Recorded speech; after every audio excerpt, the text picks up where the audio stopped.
We're going to go ahead and kick off the event presently. My name is Heather Lee Flannery. I'm the co-founder and chief executive officer here at AI Mind Systems Foundation. I am absolutely thrilled to welcome you to this first event in our series, A Renewed Hope in Digital Assets. Today, I am joined by a number of incredible esteemed panelists, colleagues, and friends. And we're really excited to unpack for you, for the first time publicly, key elements of our mission, particularly how that mission relates to the future of digital assets, the criticality of Web3 within our mission, and so on. With that, just a couple of housekeeping matters. You should be in listen-only mode automatically as an attendee. We are having a panel discussion after a short presentation, and we're reserving 15 minutes at the end for live Q&A with the audience. That's going to be written only, so you can capture your questions in the Q&A dialog box that you see in the bottom of your Zoom client at any point throughout the event, and we will do our absolute utmost to get everyone's questions directed to this esteemed panel. So with that, I'd love to start introductions. I'd like to begin with my co-founder and our Chief Scientific Officer, Dr. Sean Mann. Over to you for your quick intro. Hello, everyone. Thank you, Heather. Sean Mannion. I am co-founder and chief scientific officer here at AI Mind Systems Foundation. I am a neuroscientist by training and spent a lot of time in the U.S. government overseeing traumatic brain injury and post-traumatic stress disorder research, doing public policy on those matters.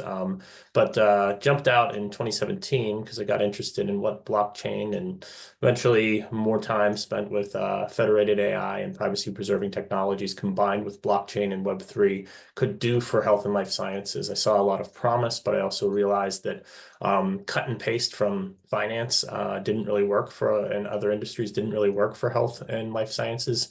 There's different culture, different data structure, different risks. And so that exploration took me into the world of blockchain. I co-authored a book on blockchain for medical research that was sort of a decentralized science, or DeSci before DeSci, back in 2019 and published in 2020. And with Heather and a number of other colleagues have been looking for the way to bring the value of these emerging technologies to these industries, not just for a way to make a quick buck, which sometimes is unfortunately the path for some of the Web3 and blockchain community, but for lasting improvement in health outcomes. And with that, I will pass it back to Heather and the rest of the panel. Thank you, Sean. And now let's move to my co-founder and our Chief Privacy Enhancing Technology Officer, Dr. Rami Akila. Over to you, Rami. Thank you, Heather. Hello, everyone. My name is Rami Akila. I am the Chief Wireless and Privacy Enhancing Technologies at AI Mind Systems. I have been through a very long journey of basically progressing through privacy and security technologies, and that's been my passion.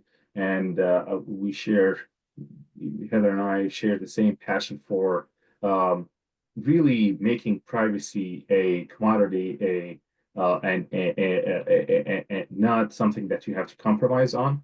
And so I'm happy to join the panel today to share some of my thoughts on this domain and how we can improve the privacy and security of systems that we build for the overall benefit of humanity, and specifically underrepresented communities.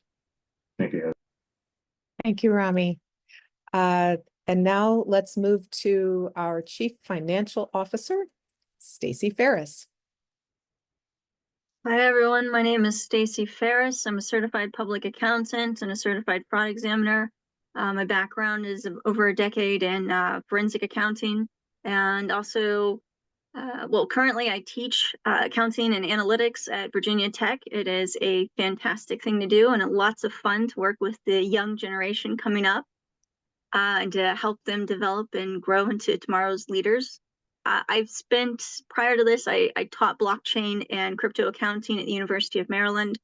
And I've done a fair amount of thought leadership in the accounting space. So my role, particularly with AI Mind Systems, will be figuring out how to take all of the cool new things that this team creates and represent them in accounting records and to properly account for them. I know that there are some very interesting new, very innovative tokens and other digital assets that the team has been brainstorming around how to create, for which we don't have accounting standards for right now.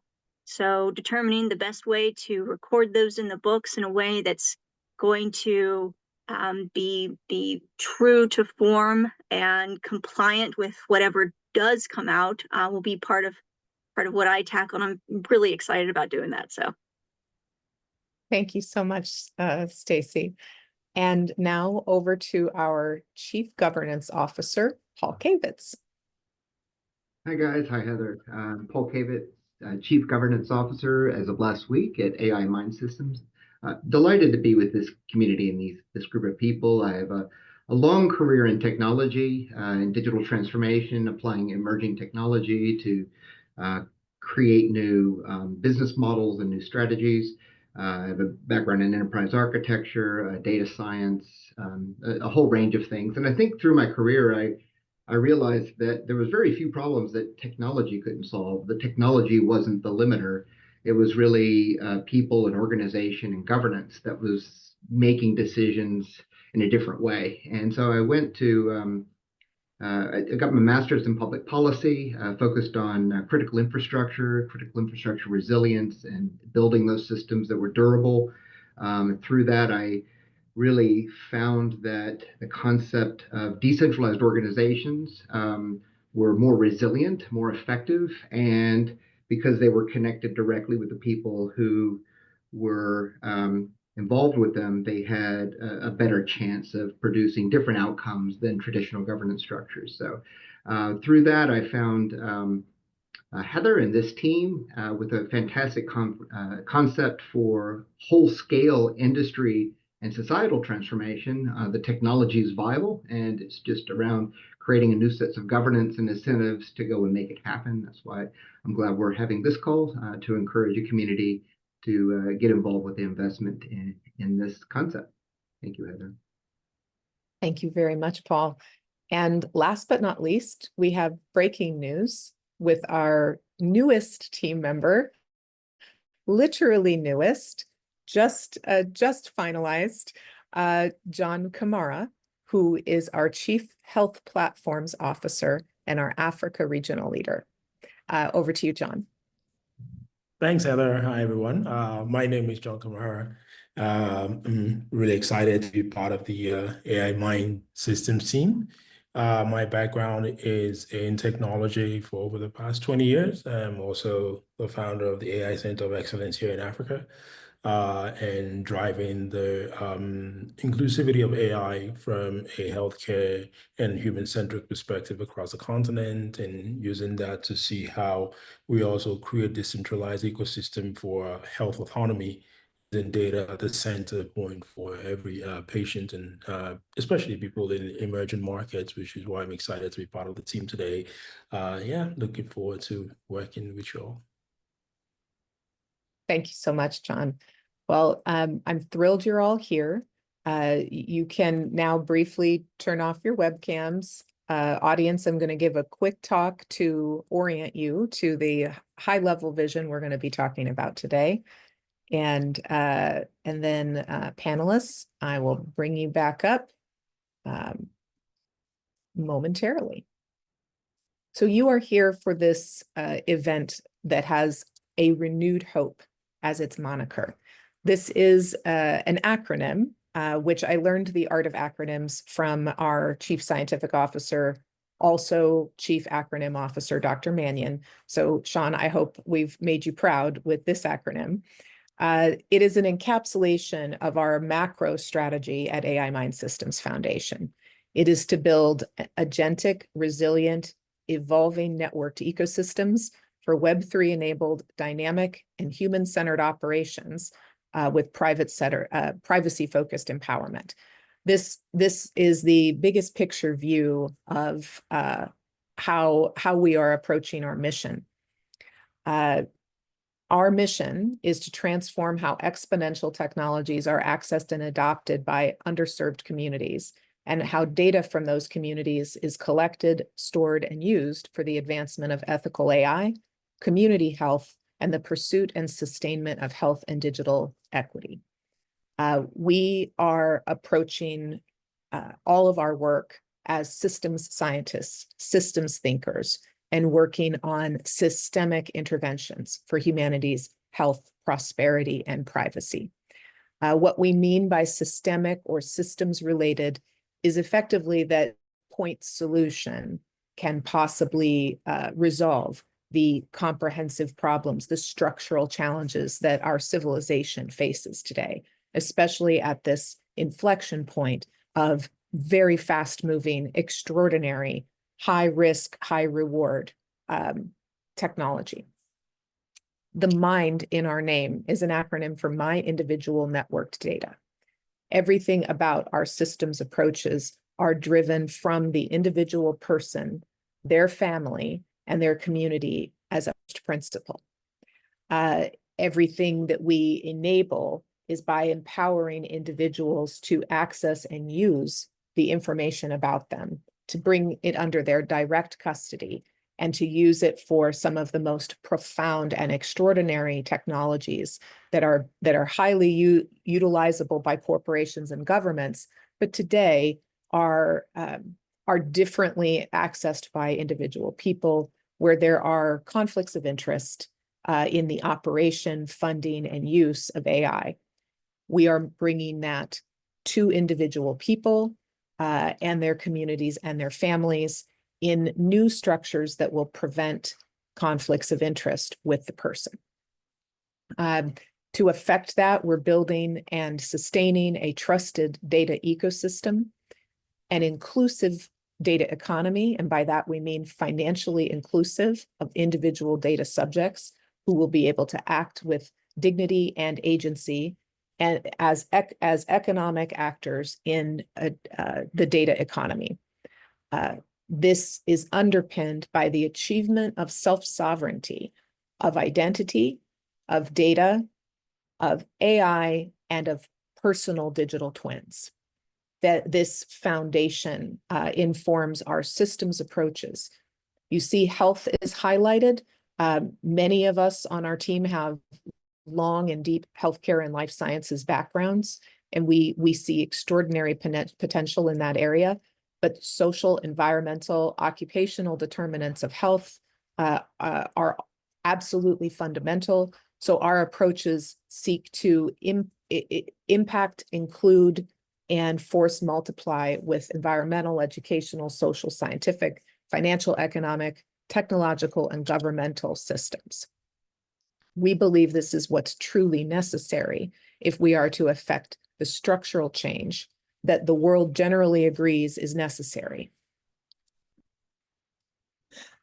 I mentioned that no point solutions can solve the type of problems that we're aiming to tackle here at AI Mind Systems Foundation. These include broken institutional trust with sweeping security breaches, severe economic and environmental unsustainability, a deeply dysfunctional and financially unjust data economy. We've sized today's data economy, which is inextricable from the AI economy, at about $66 billion per year with high compound annual growth rates. 0% of that accrues to the individual data subjects. We think that's wrong. And we think by fixing that problem fundamentally, we can create entirely new models of engagement, orchestration, and empowerment for people to participate in all walks and areas of their life that can support their unique goals and their well-being through being empowered with AI that is totally unique to them, where every piece of data that was used to train it is known and trusted, that it is operated strictly and only on their own behalf, with the utmost leading edge privacy and identity technologies, creating entirely new possibilities, especially in healthcare, where the siloing of data across so many different stakeholder groups prevents the kind of coordination and orchestration of health and social services around the person that everyone aims to create. There are also, we need something that Dr. Mannion calls faster miracles. Yet we have crushing capital and operational inefficiencies in research and in science. That is one of the core challenges that has to be overcome if we wish to cure massive diseases and prevent massive human suffering. And these are examples of what we mean by structural and systemic problems that can't be solved with a point solution. All of us here at AI Mind Systems Foundation, especially me, I absolutely love the ideas of Buckminster Fuller, and that informs a great deal of our work. We never change things by fighting the existing reality. To change something, build a new model that makes the old model obsolete. And don't fight forces, use them. One of the things that we don't believe in is demonizing any one stakeholder group in the highly complex web that comprises global health and life sciences. We see it as a systems problem, and we will be working together with all stakeholder groups, first and foremost the people, the individuals, families, and communities, to find new ways to implement structures that can work for everyone, for all the stakeholder groups. What we are creating is called the wisdom system. This is a multifactorial systemic intervention with many different components. It is admittedly complex, but the problems we're solving are extraordinarily complex. So there's no reason anyone should expect them to be extremely simple solutions to absolutely wicked problems. The wisdom system has a variety of components, but first I want to share that the natural language meaning of the word is very consciously selected and very central to our values and what we hope to bring to the world. A simple definition: wisdom is knowledge of what is true or right, coupled with just judgment as to action, foresight, discernment, and insight. If you think about data as raw material that transforms into information that can eventually become knowledge, the next escalation above that is wisdom and the ability to apply wisdom to highly complex, forward-looking planning activities and real-time monitoring, course correction, etc. We are definitely talking about interventions into not one, but many complex adaptive systems. This complexity necessarily and obviously exceeds what an individual natural intelligence, individual human being can process. Our use of AI informs every aspect of our strategy, and optimization within complexity dynamically is at its heart. And data is the foundation of all of this. Data that must be privacy preserving, data that must be longitudinally verifiably correct, that must be provable in its provenance, in its origins, and not just that, in the data use rights, granular consents, and identities of data subjects and other parties involved with the use of information. To facilitate all of this, we are creating a public good infrastructure that we will be hosting and expanding and sustaining as one part of our ecosystem. This is called the Wisdom System, which is an actual technology infrastructure for humanity. It's the worldwide informatics system and data ontology matrix. and it serves as a massive federation of metadata, driving semantic and ontological standardization and expansion built into the incentive structures across stakeholder groups as this ecosystem will scale. There is an AI infrastructure that is a new utility model. These are called wisdom networks. We hope to expand wisdom networks all over the world. And in our announcement today in Africa, where there are extremely urgent needs, we're so excited to have John leading us in that region with the creation of wisdom networks. Wisdom networks will deliver a wide range of technological capability, all involving decentralized data and the ability to compute across it, to orchestrate with it, without revealing the source data itself, and economic transactions that are just and volitional on behalf of data subjects. This means that we will be able to compute across enterprise, governmental, and personal data estates without data centralization, while maintaining, while also being able to deliver confirmation of every aspect having to do with every compute and financial transaction.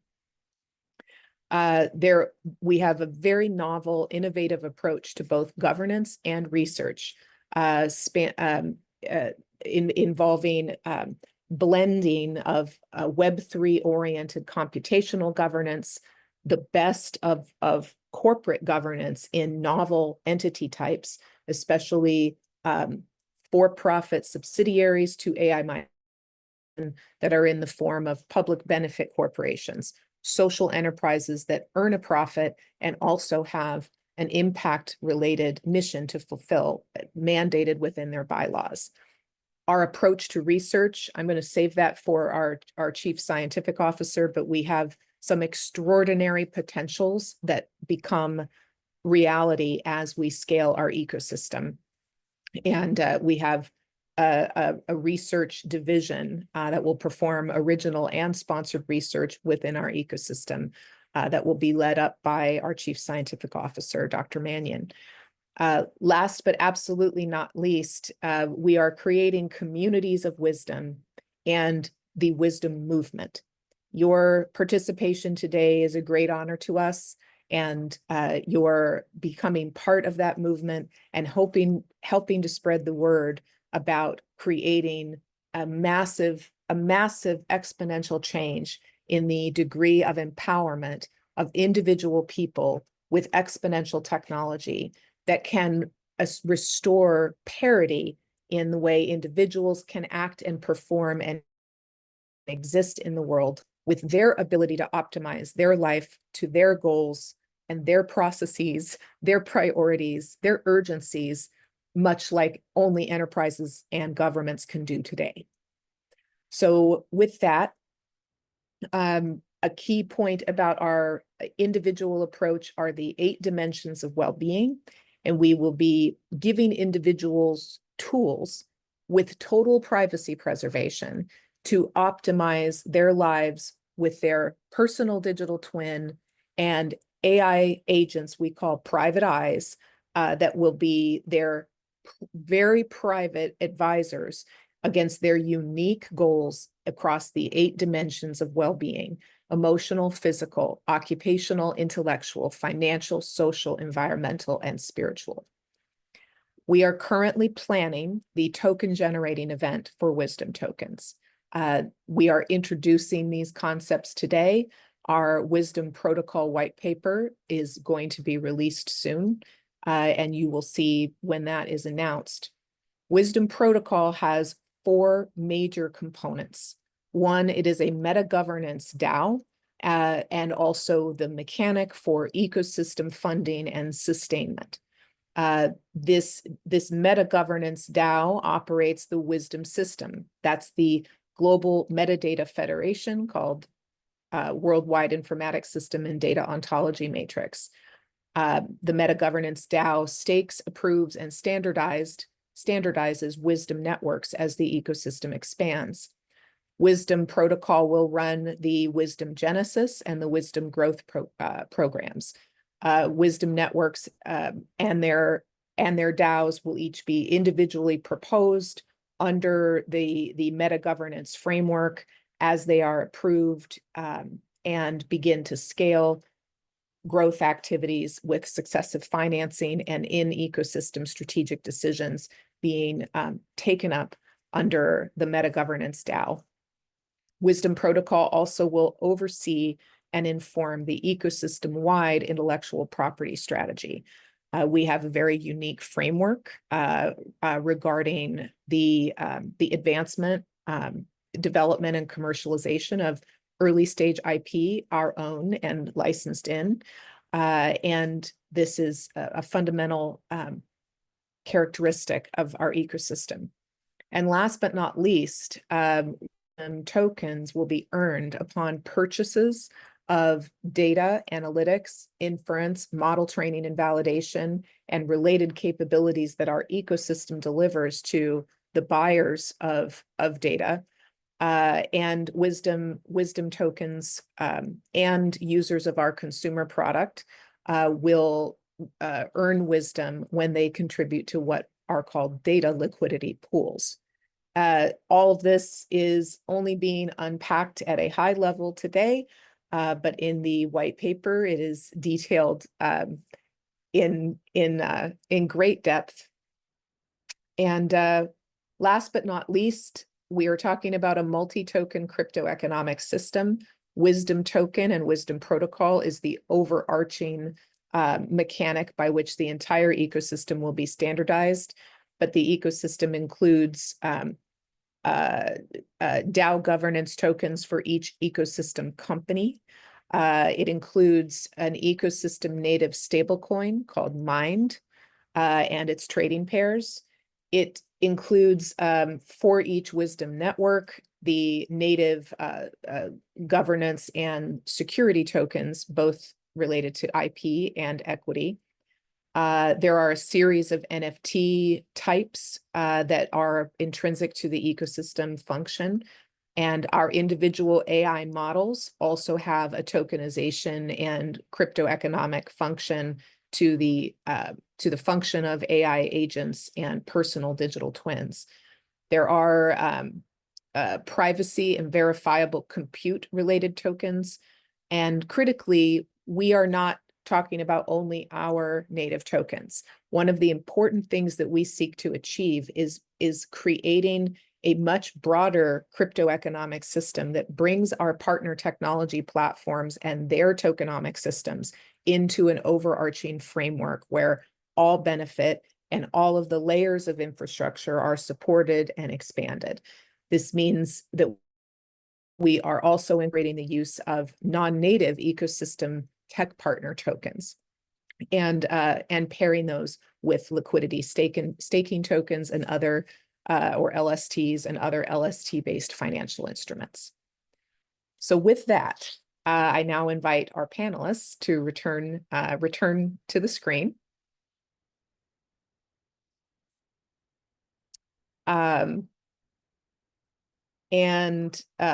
Clark, if you could turn on your webcam. I realized that I left you off of the intro round. Don't know how I did that. I am so sorry. I'm going to turn the first question to you, Clark, and also ask you to start with your intro. Sure. before you address it. So Clark Thompson, my background is more than 30 years of design and implementation of transformative transaction processing systems and tech strategy in capital markets. And I've spent the last decade in Web3 and DLT-based solutions across a variety of markets, and I'm thrilled to be involved with AI Mindspring, looking at new opportunities for new markets with new types of data-based assets that empower the individual and create opportunities for more equitable future market for data-based products.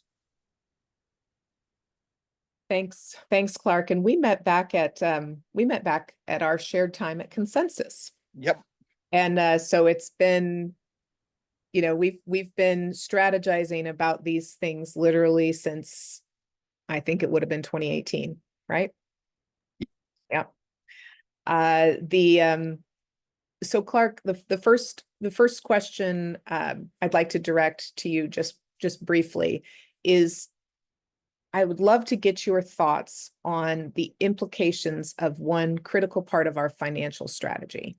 And that is that we have to succeed, we have to create a new kind of economic structure around data. And that implicates that data needs to be able to be purchasable in a way that is not dependent on, let's say, the garbage in, garbage out problem of all the existing data in the world, how it was captured, the legality or ethics of how it was captured. We intend to be a critical driver in the creation and expansion of the futures market for data. I would love to get your initial thoughts on forwards, futures, and related derivatives as it applies to our plans for not just tokenizing data, but creating new market architecture to facilitate that. Over to you. Sure. So I guess the first thing, given that the audience may well not be familiar with futures markets, the core concept of a future is selling an asset at a future date for a price and for remuneration that's received today. It comes out of originally silk trading in Japan, but some of the largest markets in the world for futures include grain and other commodities. And it's essentially a way to finance delivery of a product that takes an initial investment in the future when you don't have the product to start out with. So in this market, we're looking at a marketplace for self-sovereign personal and medical data that's available at high quality to consumers doing research, doing studies, building new drugs, doing trials, whatever it is that they're looking for this source of data. As an individual, you will have the opportunity to opt in to a new marketplace where your data is monetized against a future set of data that doesn't currently exist. So, one way to look at this is the current marketplace is largely financed by research grants from governments. Hopefully that will continue in in our country, and from pharmaceutical companies that are looking to create new drugs. But you're starting with money that's already available upfront. In this new model, I could, for example, I want to construct a research data set. I could poll a group of individuals and say, if you want to opt into this, you will get paid when this research data set is created and sold in the marketplace. And as those individuals opt in with their data and accrue enough of a concrete data set that meets the requirements of the marketplace, at that point, the asset is ready to be sold and can be bought, sold, and traded on an open market. And I think the key thing to think about here is, and with the application of futures, is we're using the analogy of a futures market to enable data sets to be created to a specification that might be needed for one consumer or multiple consumers, but then can be reused by other consumers who the terms and conditions of that research data set meets, right? So today, a lot of the research studies that are done, it's bespoke, it's one-off, it's done for a specific trial, it's done for a specific purpose, and that data set gets held by whatever institution, whether it's NIH or Pfizer or a healthcare complex. They're holding that data, and that data isn't readily available to a wider marketplace. what we're looking to do is create standards around how that data set is constructed, such that if I opt in and my data gets used in a study or a data set, that data set, every time it's sold, it's remunerating the individuals who contributed to it. And I'll stop there, Heather. I hopefully I haven't said anything that isn't fully aligned with your thinking, but that's, hopefully that's a beginning of an answer. Thanks so much, Clark. So each of the remaining panelists, I'm going to momentarily be asking you questions related to this. Sean, I want to discuss with you the only way to procure a totally proprietary, prospective, and confirmed data set today, which is the execution of formal research, and what challenges exist with that, and how our model can affect additional approaches. Rami, I'm going to be asking you to speak to how vital it is that we have advanced privacy preserving measures intrinsic to everything that we're describing. And Clark mentioned contribution of data.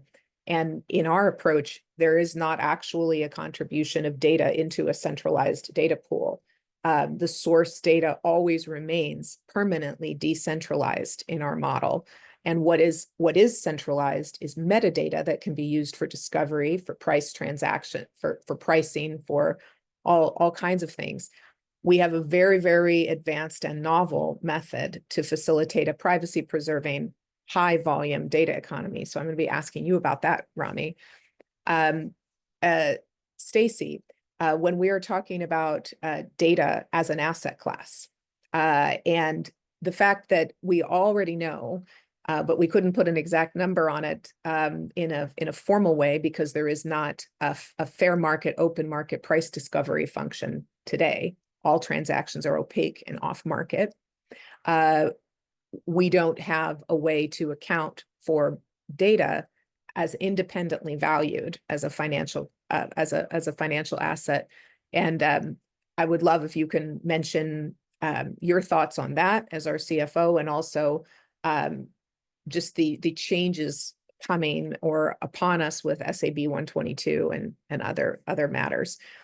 And Paul, the infrastructures involved in handling such sensitive data and preserving the decentralization and privacy of that data implicate not innovations in governance.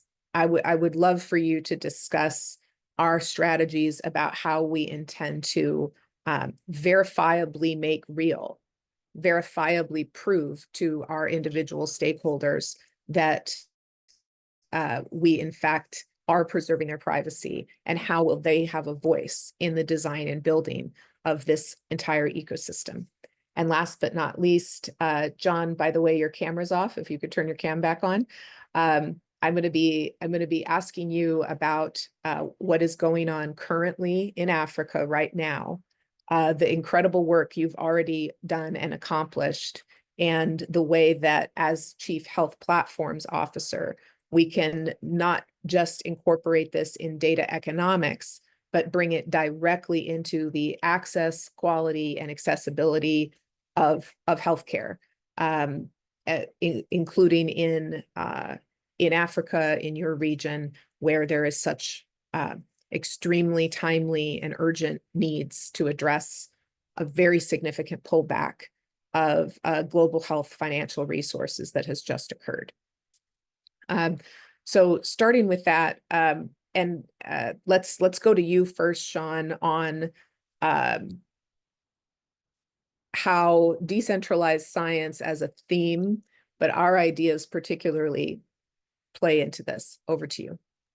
Certainly. And I think, there's been a resurgence of what I saw in 2016, 2017, 2018, where there was an interest in blockchain for research and what it could do, and that kind of fell by the wayside. I think in the immediacy and the need of COVID in the 2020 time period. My book came out right at 2020, so it was a little bit badly timed. But in the past year or so, there's been a resurgence in interest in what's now called DeSci, or decentralized science. It's a very at this stage immature amount of effort. Science is, as much as healthcare is different from finance, science as the underpinning of the evidence base of health is very specialized in its data and its culture and how it monitors quality. There is a non-monetary reputational economy at play that if you don't tap into, you can't replicate what's going on. So in looking at decentralized science, at looking at how clinical research in particular can improve with access to more data, there's a number of hurdles to get over. As Clark did note, there's sort of a tendency to do one-off research. There's a debate on the national stage, but with global audience of how much the government in the U.S. is or isn't funding medical research, biomedical research, and how much the overhead of that should be covered by the universities versus the government. That is the focus of a very I would call wedded, if not addicted, behavior of scientists to a neutral source of funding. Bringing other funding into play is going to bring a lot of questions. Making sure you do that in a way that doesn't bring up conflict of interest is going to be critical. But also understanding that those one-off research efforts have a lot of data that could be shared, but they are non-standardized. There are often reasons why they're not standardized, and to just put them in a pot of big data, which many of your people were doing with AI, just gives you not even large language models, it gives you large garbage models. And so applying that to health is going to take a nuance and an understanding of those differences in data, of those differences in ontology, of those differences in methodology, and in the differences of how knowledge is gained through biomedical research versus, say, how we develop new things in engineering. And I think those conflicts are going to be the challenge that anyone in this space is going to have, and one that we're going to have to take extra caution to both educate on as well as to take care of moving forward. That is a webinar in itself, so we'll save the details on that for another time. That's right. Sean, would you mind just quickly commenting on how what you describe can impact United States veterans, their families and caregivers, as well as the other elements of our national hero cohort, active duty service members and first responders and their families as well? Certainly, and I spent a long time working as a contractor and a federal civilian for the Department of Defense on a DoD VA partnered effort. And so for me, that continuity between the care and the research for the evidence of the care of active duty service members and veterans is a very important mission.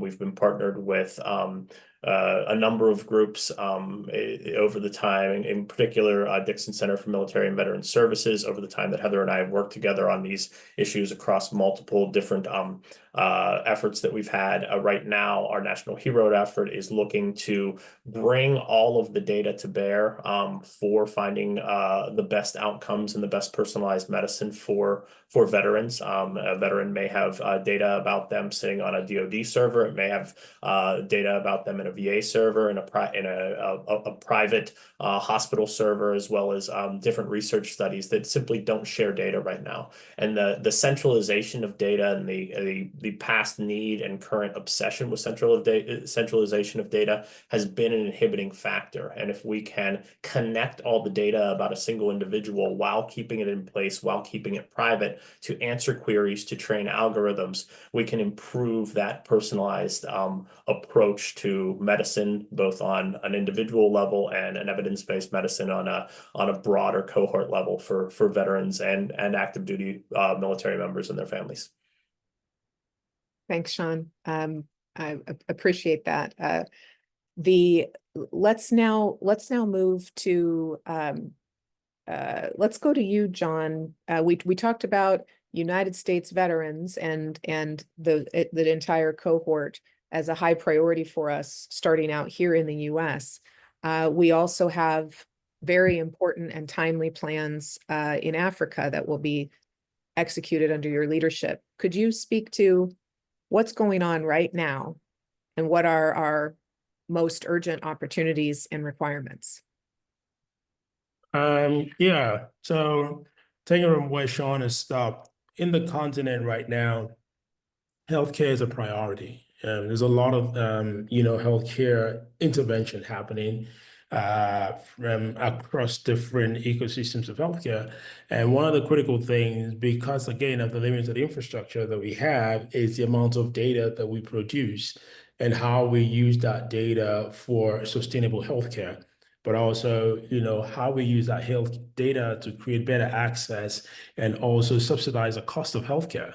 So we are creating a human-centered health data ecosystem that allows for the human to be at the center, especially because in rural communities, and we want to drive preventive healthcare, we want to drive better healthcare outcomes, but we also want the human to be a part of the healthcare finance and healthcare income ecosystem.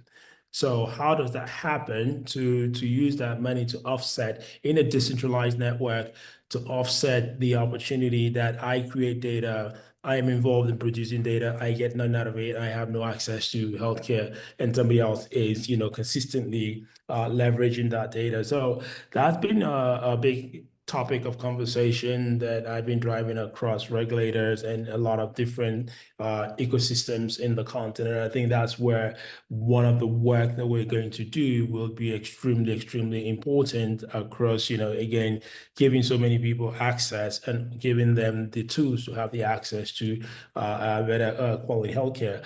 Then also, combining that with, very contextual artificial intelligence models that actually solve specific problems in the ecosystem using African contextual data is a critical part of also what we have to look at as an immediate need that the continent has. Because, like we said, we're not going to solve all the problem of infrastructure, so that's not going to happen. So the question is, what can we solve for and what can we do with what we have?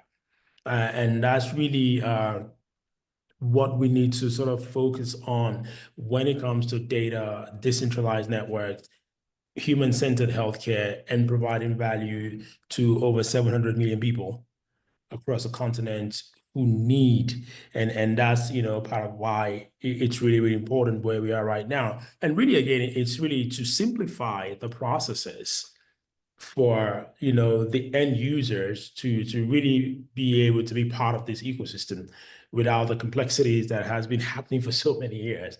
So and creating, because we have a lot of central networks, but the decentralized approach with a nerve layer that connects all the decentralized networks to actually interact with each other is the human, which is now we talk about mobility instead of interoperability. What is the mobility framework of a human being inside a network, and how does that data and how does it look at the whole ecosystem and the dynamic of the person? So when you tokenize that asset, what does that look like? And how can that be tradable inside, that whole network as well? So that is really where I think, part of the work, that we're going to look to do with a number of other partners as well comes into play. Thank you, John. It's very exciting. Also working with you to build on the incredible momentum you've already created in those areas. It's fantastic.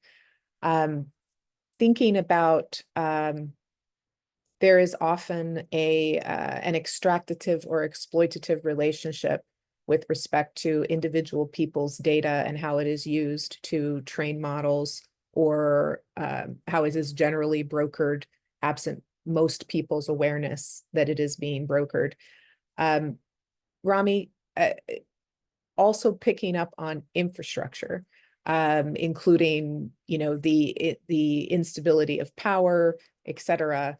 Could you unpack a little bit more on our systems of verification and attestation, privacy preservation, and also environmental sustainability with respect to the use of energy? Right. So we'll start with the first obvious point that everybody emphasized, which is we have so much data, right? We'll continue to generate even more data, and And that the key question really for everyone is, how do we monetize, not just in terms of financial prospects of data, but also how do we actually make use of data? How do we learn more? And that basically puts us in a very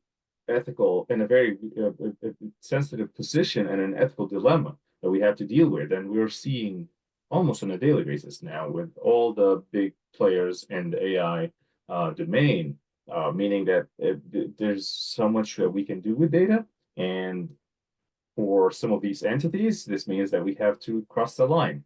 Obviously, that's not a reason to do that, but they see no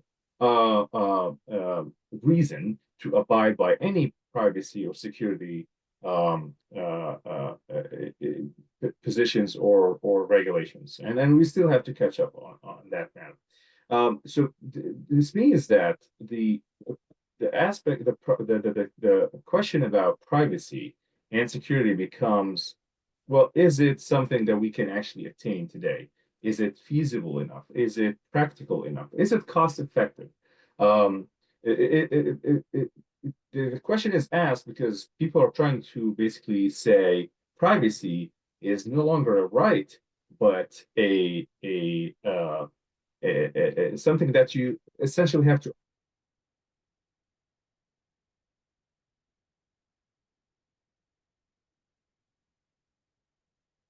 Uh-oh, looks like Rami has frozen. Hopefully he'll be unfrozen momentarily. So what I'll just finish a thought regarding what Rami was saying. We are working on one component of a vertically integrated stack of companies, involves a different kind of approach to AI infrastructure than is being taken today. And that has a very heavy sustainability approach, as well as community governance, the sharing of value accrual at the compute layer of this vertically integrated stack. And Rami's a dual PhD in electrical engineering and computer engineering, and has much in store for the world as we unpack what we're doing in that space. So now let's bring this back to governance broadly with Paul, and then financial accountability, transparency, accuracy, and what needs to happen from an accounting perspective to activate a new data economy. Let's go to Paul and then to Stacy. Yeah, I think this conversation has been really interesting so far, and kind of picking up on your question to Rami, in resilience of these systems from energy loss or communication loss like we just had. I think the key with the governance is a radical transformation of the notion of trust, right? The trust systems that we have out there, some of them aren't working, right? It's no longer about trusting specifically an institution, but it's about having confidence in the transparency of the contracts you're entering into, that your data is going to be used clearly and algorithmically exactly how it said it was going to be used, right? And that your data needs to be private, to what Rami says, right? You're not ready to go and just share it with anyone unless these conditions are met. And so you need to have that kind of guarantee that level of trust is maintained. And it has to be available, right? Otherwise you're writing down on a piece of paper, right? You want to be able to have this technology and your data be available to you to support your own needs and to be able to participate in this economy. So I think the concepts that are in Web3 and blockchain, this trustless environment actually promotes trust because you have that transparency. And to really make it human-centered, it's not just for us technologists who understand blockchain and understand the complexities of that. We have to render that very simple way so that everyone can actually understand how their data is going to be used. So it's quite the journey, and I think that's a main task of governance, is to ensure that people feel that they have a right and ability to participate in that discussion around how their data is going to be used. So I think that's where I'd take it. Thank you, Paul. We're looking forward to unpacking more of the governance strategies you'll be driving in the coming days and weeks. Stacy, if you could speak to what this all implicates from an accounting perspective with data as a financial asset class. Thoughts from you? So the big challenge here is that nobody puts data on their balance sheet. Think about the big data brokers, Google, Meta, so forth. You go look at their balance sheet, there's no line item that says intangible assets, data, repositories. And why is that? Well, you know, AI Mind System and those companies were all, which is the generally accepted accounting principles. There is no accounting standard for putting data on your balance sheet. Generally, it's viewed as something you just don't have on the balance sheet. So we've decided we want to change that. We want to be able to put data on the balance sheet, and that makes a lot of sense. In fact, there's been plenty of articles asking, why don't we have data on the balance sheet? Because it's obviously used to generate a lot of revenue. And yet it's the one asset that just is like this mysterious kind of off balance sheet asset that has no clear valuation. So if we're going to put data on the balance sheet, you can't do that unless you have a market for it, which is what you're talking about creating with the wisdom networks. You're creating a market for data. That's going to be essential to being able to value it. And then I've been talking with Heather about, well, what kind of asset would this look like? And I think it looks like some kind of a current asset, most likely, and it's a type of inventory. So developing a framework around the valuation of data as a type of inventory, and that's going to be quite the challenge, because we are basically innovating not only in AI and digital assets, but also innovating in accounting. And so part of our work will involve coming up with that framework and then advocating for it and getting more people on the to jump on the wagon and say, hey, we need to be able to put data on our balance sheet. It's a very exciting challenge, and definitely part of what got me hooked and saying I really want to be part of this and figure this problem out. The second thing you asked me to address was the SAB 122, right? Yes. So SAB 122, Staff Accounting Bulletin. The SEC has the authority to issue these things called Staff Accounting Bulletins. Those only apply to publicly traded companies, which are under the authority and regulatory authority of the SEC. However, most entities if they're following US GAAP, they tend to pay attention to SABs and to try to be in compliance. SAB 121 was issued back a few years ago, and it basically said if you are custodying crypto assets, you have to put both the asset and a liability of equal amount on your balance sheet, which was unheard of, right? If you go look at a bank's balance sheet, they will disclose to you how much they have in customer deposits, but they generally don't consider customer deposits as one of their assets, you know? And so SAB 121 was weird because you put the asset and the liability on your balance sheet, and it's an equal amount, so it kind of cancels each other out. So it was basically just a way of forcing anyone who custodied crypto to just disclose it. SAB 122 says, instead of putting a liability of equal value on your balance sheet, okay, now you need to follow the accounting standards that it governs contingent liabilities. And contingent liabilities means that you look at the risk of loss, you look at various causes of potential loss around that asset class. So if we're going to custody crypto assets on behalf of humans, consumers, users, etc., then we will have to look at what's the amount we're custodying, what kind of asset are we custodying for them, and then we look at, well, here's our types of potential losses. And we try to see if we can quantify the likelihood of the loss and the amount of the loss. And you only put a liability on your balance sheet if the loss is probable it's very likely to happen, and you can estimate an amount of that loss. If you can't, if it's like possible, like it could happen, but it's not definitely happening, you only disclose it. You don't put anything on your balance sheet. So effectively, the impact of this means that assets are going to go up without having to put that liability on the balance sheet. So anyone who's custodying crypto, we should see actually their balance sheets get a nice boost. And they're going to be able to remove that liability and then or reduce it to something that would be a probable loss. I hope I'm not getting too much into accounting nerd territory here. But that's the impact of SAB 122. Effectively, it's a boon for anyone custodying crypto. It means that your assets are going to increase without the associated, and also that loss that you're talking about. Just to clarify, that is not losses to your customers. Let's say you're custodying Bitcoin for your customers, right? Well, some of them are going to be dumb. They're going to buy high and they're going to sell low and they're going to incur a loss. That is not the custodian's loss.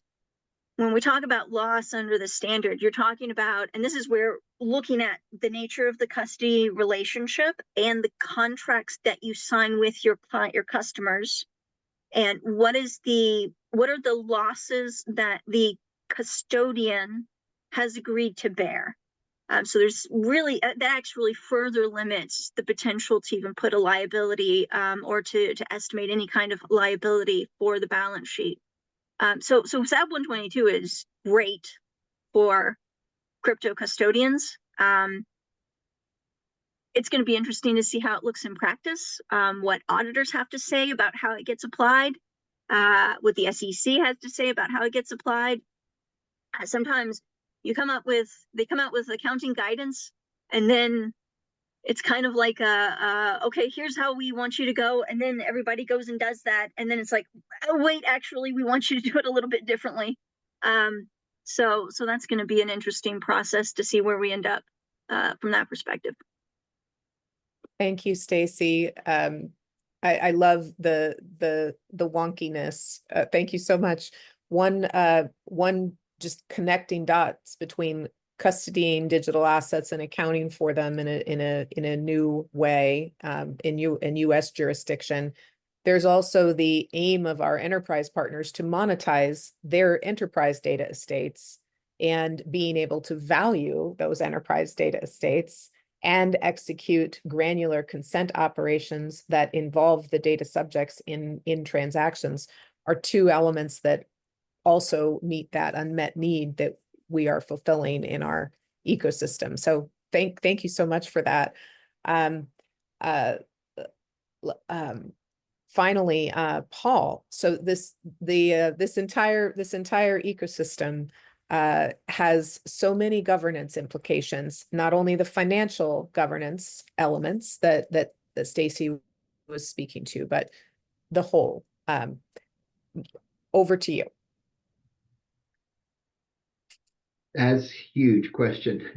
I know, and we're at the tail end of our event as well. So maybe you give your thoughts and also make this a closing remark, and I'll I think this digital economy and transacting in ourselves is kind of a bottom-up process that will look at the patterns that form that ultimately restitch those institutional relationships at the top. So I think it's one of those things that would be difficult to, and probably unwise, to come up with a top-down kind of, this is the way we think it ought to work, but more of a by the members, for the members, bottom-up kind of approach to orchestrate and organize it. I think this meta governance DAO across the wisdom networks that has some kind of repeatable standard process that people can rely on makes it more efficient and governable. And that's as far as I can get right now.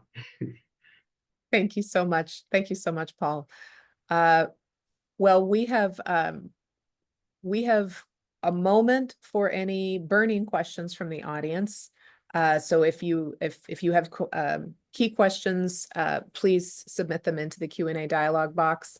And I'm going to proceed with just some closing announcements and what to expect Hey, Clark's dog. You're so cute. We are, this is the first episode in a monthly series, a renewed hope in digital assets. The next instance of this event will be on, it's the second Wednesday of every month. It'll be on March 12th at 12 p.m. Eastern Standard Time. I'm pleased to give you early notice that we are also creating additional series that implicate different aspects of our ecosystem design under the Renewed Hope moniker. Announcements for those will be coming very soon on LinkedIn, on X, and on other platforms. We will be sharing this recording and please do visit AIMindsystems.org if you wish to volunteer, to donate, including in crypto, or to propose partnership arrangements. We are very eager and broadly collaborative in our approach. So thank you for joining us today. Thank you, panelists. And do we have any quick questions from the audience? All right. You've all been quiet today. Any quick closing remarks from any of the panelists? Burning statements? All right. Oh, Sean, go ahead. I'll just close it with, I mean, I think we're having a public dialogue about the value of science, the purpose of science, the expenditure of science. Science is an antiquated system. It's like a coal run engine, and we really could do much better with the appropriate applications of emerging technologies that have taken off in other fields, but have been too simplistically applied to science. And if we can improve that evidence base of health and improve overall health outcomes, it brings value to everyone. And so I think advancing that engine of science would be a major step forward. Thank you, Sean. We did just get an audience question. If we could, and it's a question for you, John.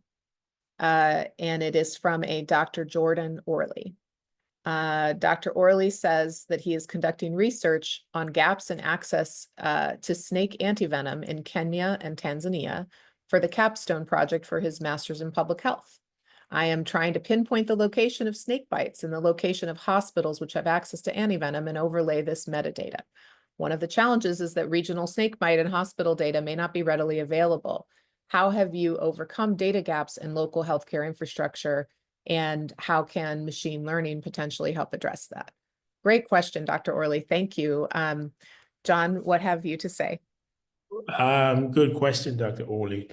And this is part of the problem that I was talking about earlier on. So we run a healthcare platform called Afia Record that we're partnering with AI Mind Systems on as well. And the goal really is we collect metadata from hospitals. So basically the way we built our health system was because I had the same problem looking for data for certain things.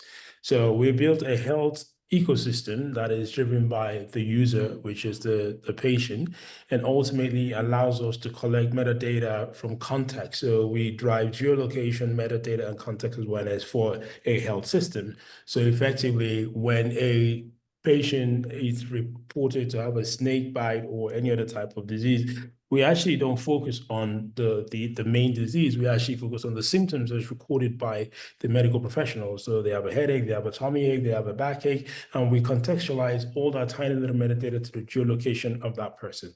So we create a quadrant of location against the metadata, then, really, so that allows us, now we have hundreds of millions of metadata parameter that we can contextualize, and we also know the roots of those metadata, and we can actually qualify that when we start training, as we train our machine, our AI agent, Moesha, to now understand people better and also understand context of diseases and also how, but also because we contextualize that data with location, we also know all the medications and the impact of the medications on all of that. So we can actually see that in this region, this particular medication has worked in this village, and then you can then trace that back when you do a deep analysis of that, or you do some modeling to actually see what exactly happened. So, but we can take that offline more, and I can explain more to you. But that's what we're doing with almost over 450,000 patients right now. Thank you. Thank you, John. And I'm so excited. We will be announcing AI Mind Systems Foundation's partnership with Afia Recode very soon, very, very soon. And having you on the team is incredible. We're super excited. All right. Any other burning remarks from the panel? This is your last chance. All right. Well, thank you, everyone. Thank you to each of you, colleagues, friends, and teammates. This has been a wonderful, wonderful opportunity to hear from all of you. Audience, thank you so much. We will be back March 12th, and look for more updates for us on LinkedIn and on X. Until next time. Thanks all. Thanks, Thanks. everyone. Thank you, everyone. Great day. Thanks. Bye-bye.